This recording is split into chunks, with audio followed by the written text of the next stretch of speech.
எடப்பாடியை அடுத்த பூலாம்பட்டி காவிரி ஆற்றின் குறுக்கே கட்டப்பட்ட கதவணை மின் நிலையத்தில் பராமரிப்பு பணிகள் நடைபெற்று வருவதால் குடிநீரை சிக்கனமாக பயன்படுத்த வேண்டும் என்று பொதுமக்களுக்கு அதிகாரிகள் அறிவுறுத்தியுள்ளனர்.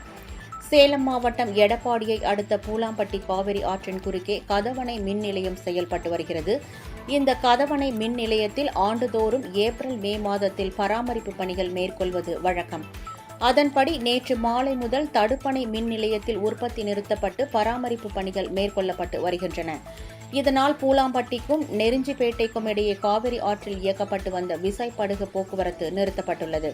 இதனால் காவிரி ஆற்றை கடந்து செல்ல சுமார் 10 கிலோமீட்டர் தூரம் சுற்றிச் செல்ல வேண்டிய நிலை ஏற்பட்டுள்ளது.